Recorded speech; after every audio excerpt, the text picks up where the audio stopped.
मध्य प्रदेश कांग्रेस के दिग्गज नेता दिग्विजय सिंह अपने गुस्से को लेकर सुर्खियों में हैं। दरअसल दिग्विजय कभी नेताओं को मंच से उतार रहे हैं तो कभी कार्यकर्ताओं को सभा कक्ष से बाहर का रास्ता दिखा रहे हैं। अब बड़ा सवाल यह है कि दिग्विजय सिंह को बार बार इतना गुस्सा क्यों आ रहा है। चलो बाहर चलो। कभी अपने ठहाकों के लिए पहचाने जाने वाले मध्य प्रदेश के पूर्व मुख्यमंत्री और राज्यसभा सांसद इन दिनों बात बात पर आक्रोशित हो रहे हैं। 2 दिवसीय दौरे पर इंदौर पहुंचे दिग्गी को फिर गुस्सा आ गया। इस बार उनके गुस्से का कारण कार्यकर्ताओं की अनुशासनहीनता है। दरअसल इंदौर में आयोजित प्रेस कॉन्फ्रेंस के दौरान दिग्गी को घेरकर कार्यकर्ता खड़े हो गए। बार बार मना करने के बाद भी जब नहीं कार्यकर्ता हटने के लिए तैयार हुए तो दिग्गी उठे और कार्यकर्ताओं को बाहर कर दिया। इतना ही नहीं, बाद में दरवाजा भी बंद कर लिया। वैसे तो दिग्विजय सिंह राजनीति के चतुर खिलाड़ी माने जाते हैं। शह और मात के सियासी चालों में उनका कोई तोड़ नहीं है, लेकिन पिछले कई दिनों से दिग्विजय सिंह को बार बार गुस्सा आ रहा है। वे भी कार्यकर्ता पर भड़क रहे हैं और कभी पत्रकारों पर नाराजगी व्यक्त कर रहे हैं। खंडवा में तो उन्होंने बोल दिया था कि पहले तो आप लोग शांत रहिए, हम लोग सबको सुनेंगे, जिससे जो बोलना है बोलिएगा, बाकी भाड़ में जाए कांग्रेस। खंडवा वालों, यह क्या तरीका है आपका? तभी कांग्रेस की ऐसी हालत बना रखी है। इसके पहले बुरहानपुर में भी ऐसा ही एक मामला सामने आया था, जब अल्पसंख्यक नेता को मंच से दिग्गी ने नीचे उतार दिया। गुस्से में लाल पीले हो रहे दिग्विजय सिंह ने तो इंदौर में यहां तक कह दिया कि आप जैसे अनुशासनहीन कार्यकर्ताओं की वजह से ही पार्टी हार रही है। चेहरे हैं, इनको मैं नहीं मिलूंगा, चाहे कहीं खड़े रहे। चलो बाहर चलो। पूर्व मुख्यमंत्री दिग्विजय सिंह को मध्य प्रदेश की 66 सीटों की कमान सौंपी गई है। ये वो सीट हैं जिन पर लंबे अरसे से पार्टी को जीत की तलाश है। दिग्विजय सिंह उन क्षेत्रों का लगातार दौरा कर रहे हैं, पार्टी को संगठित भी कर रहे हैं, लेकिन उनका आक्रोश कहीं कहीं कार्यकर्ताओं पर भारी पड़ रहा है। दिग्गी को आ रहे गुस्से का कारण अभी तक कोई समझ नहीं पा रहा है, लेकिन पार्टी में असंतुष्ट गुट यह जरूर प्रचारित करने लगा है कि कमलनाथ ने मुख्यमंत्री के रहते चलो चलो कहकर सरकार गंवाई थी, अब दिग्गी बाहर चलिए कहकर सरकार बनाने का मौका न गंवा दे। INS न्यूज के लिए इंदौर से महेश मिश्रा के साथ भोपाल से मनीष कांत जैन की रिपोर्ट। सीएम भूपेश बघेल का बड़ा बयान सामने आया है। उन्होंने ये कहा है कि पूर्व सीएम डॉक्टर रमन सिंह कार्यकर्ताओं और जनता से दूर हो गए हैं, वही पूर्व मुख्यमंत्री वो है और उनकी सुरक्षा मुख्यमंत्री से भी ज्यादा है। उनके कमांडो का घेरा लगातार मजबूत होता जा रहा है। अमित शाह, जेपी नड्डा के दौरे पर सीएम भूपेश बघेल ने कहा कि चुनाव नजदीक है तो राष्ट्रीय नेता भी आएंगे ही। छत्तीसगढ़ में 4 महीने अभी वो घूमेंगे। भाजपा नेता बदले हुए छत्तीसगढ़ को देखेंगे। प्रदेश सरकार ने 4.5 साल जो किया उसे देखेंगे। केंद्रीय नेतृत्व के भरोसे कर्नाटक में बीजेपी का जिस तरह का हश्र हुआ वही छत्तीसगढ़ में भी होने वाला है। वही डिजिटल जनगणना को लेकर सीएम भूपेश बघेल ने कहा कि इससे कोई फायदा नहीं होने वाला है। सीएम भूपेश बघेल ने ओम माथुर पर तंज कसा और कहा कि वो बहुत कोशिश कर रहे हैं लेकिन नेताओं को एक नहीं कर पाए। वो कार्यकर्ता से दूर हो गए, पब्लिक से दूर हो गए, लेकिन कमांडो घेरा और बढ़ते गया है। भूतपूर्व होने के बावजूद भी वर्तमान मुख्यमंत्री से ज्यादा सुरक्षा है उनकी। नड्डा जी को भारतीय जनता पार्टी खुद गंभीरता से नहीं लेती। आपने देखा है कि वो केंद्रीय कार्यालय भारतीय जनता पार्टी का किस प्रकार से अमित शाह जी उसको धक्का दे के पीछे हाथ पकड़ के खींच रहे हैं उसको। तो नड्डा जी को ऐसे भी कोई गंभीरता से नहीं लेते और उसको उसके बयान को हम लोग भी गंभीरता से नहीं लेते। और उसके जब से वो अध्यक्ष बने हैं वो अपने प्रदेश में हरा दिए अपनी पार्टी को, और फिर उसके बाद अब कर्नाटक भी हो गया है।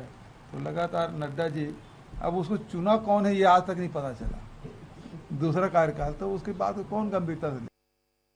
अब हमारे सीनियर लीडर आए हैं माथुर साहब, तो उसकी भी स्थिति वैसी ना हो जाए, क्योंकि वो बहुत प्रयास करने के बाद इन लोगों को एक मंच में ला नहीं पा रहे हैं। वो अकेले हेलीकॉप्टर में घुमाए पूरा बस्तर, जब तक स्थानीय नेता नहीं होंगे उसके घूमने से क्या होगा। बढ़ते आगे, छत्तीसगढ़ में कांग्रेस इलेक्शन के मोड में आ चुकी है और पार्टी ने बस्तर से कार्यकर्ता सम्मेलन की शुरुआत कर दी है। अब इसी महीने से विधानसभा क्षेत्रों में संकल्प शिविर भी प्रारंभ होने जा रहा है। संकल्प शिविर से कांग्रेस को कितना लाभ होगा, क्या है सभी विधानसभा क्षेत्रों में संकल्प शिविर आयोजित करने के पीछे की रणनीति, देखिए इस रिपोर्ट में।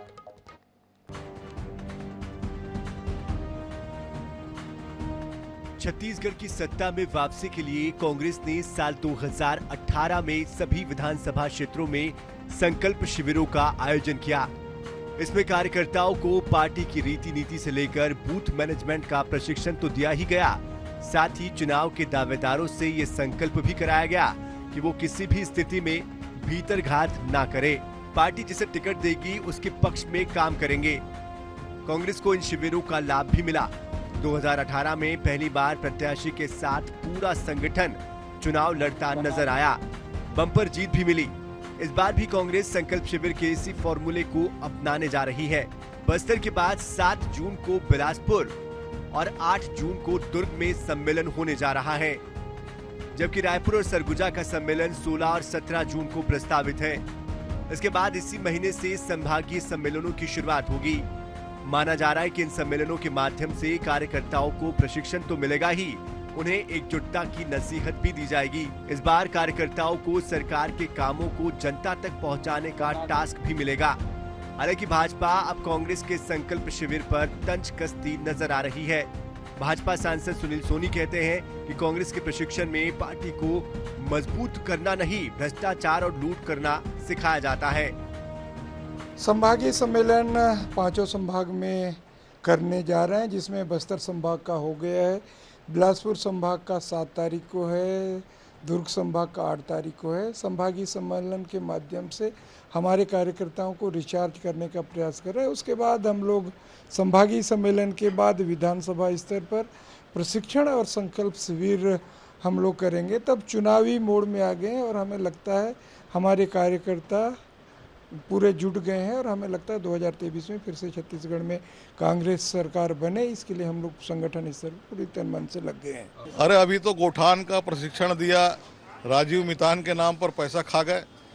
सरकार का, जनता का पैसा जो है वो कार्यकर्ताओं के बीच में लुटा दिया और अपराध कैसे करना, भ्रष्टाचार कैसे करना, ये प्रशिक्षण कांग्रेस में मिलता है। कांग्रेस में आम जनता की समस्या का निराकरण का प्रशिक्षण नहीं है और न ही कांग्रेस को मजबूत करने का प्रशिक्षण है। कांग्रेस के लिए 2018 का चुनाव 15 सालों के वनवास के बाद सत्ता में वापसी के लिहाज से अहम था, लेकिन इस बार कांग्रेस के सामने सत्ता को बरकरार रखने की चुनौती है। ऐसे में पिछली बार की अपेक्षा इस बार भीतरघात रोकना और पार्टी की एकजुटता को बनाए रखना उससे बड़ी चुनौती है। ऐसे में संकल्प शिविर कितने सफल हो पाएंगे, ये देखना दिलचस्प होगा। रायपुर से INS 24/7 के लिए गौरव शर्मा की रिपोर्ट। और अब बात विकास के गढ़ छत्तीसगढ़ की। छत्तीसगढ़ में भूपेश सरकार ने सस्ती दरों पर और आसानी से सोलर बिजली प्रदान करने के लिए एक बड़ी पहल की है। भूपेश सरकार ने बिजली संबंधित समस्या से निजात पाने के लिए मोर छत मोर बिजली योजना लागू की है। इस योजना से छत्तीसगढ़ में सोलर पैनल से बिजली उत्पादन को बढ़ावा मिल रहा है। किस तरह से इस दिशा में छत्तीसगढ़ आगे बढ़ रहा है, देखिए इस रिपोर्ट।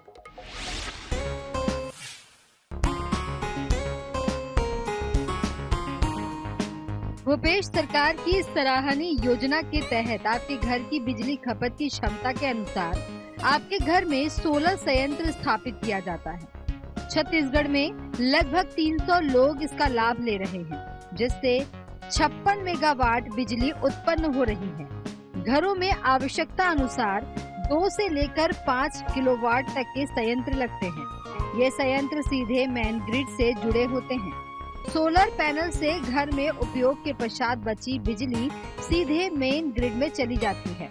लगभग 100 स्क्वायर फीट की जगह पर 1 किलोवाट का सोलर संयंत्र लगता है, जिसकी लागत करीब 40 से 45 हजार रुपए आती है। इसमें स्टोर नहीं होती मैडम, इसमें क्या है, स्टोरेज वाला बैटरी वाला सिस्टम नहीं है। ये तो क्या है, जैसे जुड़ेगी बिजली, आपने पैदा किया और हमारे सिस्टम से जुड़ जाएगा बिजली, और आप बिजली जलाओगे तो आप जलाओगे, नहीं जलाओगे तो वो हमारे ग्रिड पे आ जाएगी। और आपके जो मीटर लगेगा वो इम्पोर्ट एक्सपोर्ट मीटर लगेगा। तो कितनी आपने पैदा करके हमको दी, हमसे आपने कितनी ली, वो नेट मीटरिंग बोलते हैं उसको। जैसे आपने हमसे 100 यूनिट ली और आपने 80 यूनिट पैदा किए, तो वो माइनस करके 20 यूनिट का आपको बिल देंगे। सोलर संयंत्र से उत्पन्न बिजली ग्रीन एनर्जी है, जो कि कोयले से बिजली निर्माण का सबसे अच्छा विकल्प है। आने वाला समय वैकल्पिक ऊर्जा का समय है। इस विकल्प को अपनाकर पर्यावरण संरक्षण की दिशा में कदम बढ़ाया जा सकता है। कि आने वाला समय वैकल्पिक ऊर्जा का समय है।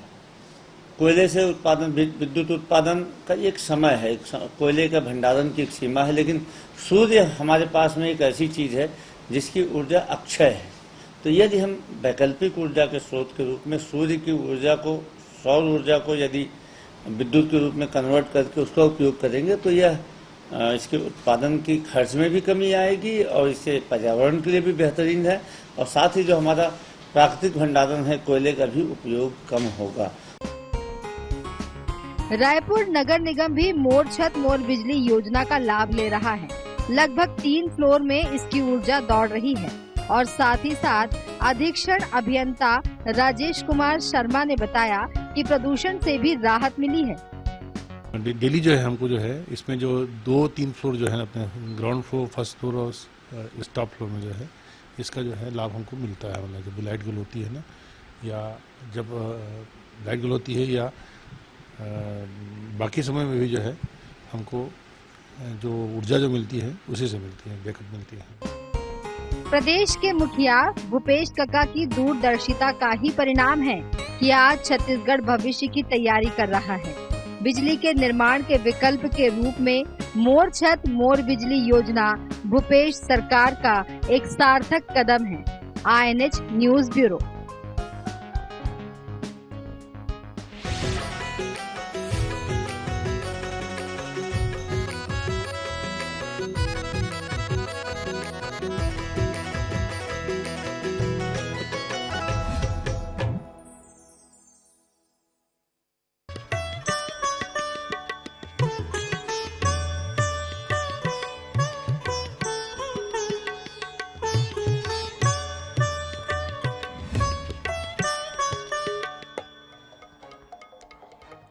और अब बात हमारे हनुमान की। रामचरितमानस या फिर रामायण के लंका कांड में वर्णित है कि जब सीता माता की खोज करने हनुमान जी लंका गए थे, तब उन्होंने रावण के द्वारा बंधक बनाए गए शनिदेव को भी मुक्त कराया था। इसके बाद शनिदेव ने उन्हें वचन दिया कि जो कोई हनुमान जी की पूजा वंदना करेगा वो उसे अपने प्रकोप या दोष से मुक्त कर देंगे। इस बात का जीवंत प्रमाण जबलपुर के नर्मदा तट पर ग्वारी घाट स्थित हनुमानगढ़ी में विराजमान राम भक्त हनुमान की प्रतिमा है, जो कि अपने पैरों के नीचे शनिदेव को दबाए हुए है। देखिए हनुमानगढ़ी के हनुमान पर आधारित ये रिपोर्ट।